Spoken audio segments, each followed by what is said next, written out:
நீ பார்க்க பார்க்க காதல் கூடுதே.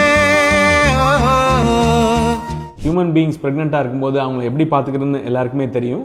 உங்கள் ஃபீமேல் டாக் ப்ரெக்னெண்ட்டாக இருக்கும்போது அவங்கள எப்படி கேர் பண்ணிக்கிறங்கிறத இந்த வீடியோவில் சொல்கிறேன், ஃபுல்லாக பாருங்கள். ஹியூமன் பீயிங்ஸ் மாதிரி நம்ம 10 monthsலாம் வெயிட் பண்ண வேண்டியது இல்லைங்க. இவங்களோட ப்ரெக்னன்சி டைமே ரொம்ப ஷார்ட் தான், 2 months தான். இந்த 2 monthsல ஃபஸ்ட்டு 1 monthல தான் நம்ம ப்ரெக்னன்சியை கன்ஃபார்ம் பண்ண முடியும். இந்த ஃபஸ்ட்டு 1 month வரைக்கும் நத்திங் ஸ்பெஷலுங்க. அவங்க செய்கிற எல்லா நார்மல் வேலையும் அவங்க தாராளமாக செய்யலாம். ஓடலாம், விளையாடலாம், அவங்க நீங்கள் குளிக்க வைக்கலாம், எல்லா வேலையும் நார்மலாக செய்யலாம். ஒரு 30-35 டேஸ்க்கு மேலே தாங்க அவங்களோட நியூட்ரிஷன் ரெக்யர்மெண்ட்ஸே டோட்டலாக மாறும். ஒரு ஃபீமேல் டாகுக்கு 40 டேஸ்க்கு மேலே அவங்க சாப்பிட்ற குவான்டிட்டியில் 1.5 times எக்ஸ்ட்ரா அவங்களுக்கான ஃபீட் குவான்டிட்டி தேவைப்படும்.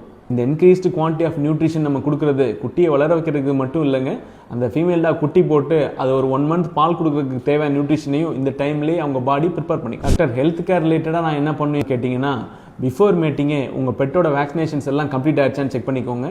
தென் பிஃபோர் மேட்டிங் ஒரு தடவை டிவார்ம் பண்ணிவிடுங்க. 45th டே ஆஃப் ப்ரெக்னன்சி உங்கள் பெட்டை கண்டிப்பாக ஒரு தடவை டிவார்ம் பண்ணிவிடுங்க. இந்த மாதிரி நீங்கள் 45வது நாள் உங்கள் பெட்டை டிவார்ம் பண்ணுறதால மதர்டேந்து உம்லிக்கல் கார்டு வழியாக அந்த பேரசைட்ஸ் எல்லாம் பப்பீஸ்க்கு போகிறத நம்ம அவாய்ட் பண்ணிடலாம். இந்த மாதிரி இன்ட்ரெஸ்டிங்கான உங்கள் பெட்டோட mating and sexual health care related கண்டென்ட்ஸுக்கு நம்ம பேஜை ஃபாலோ பண்ணிக்கோங்க.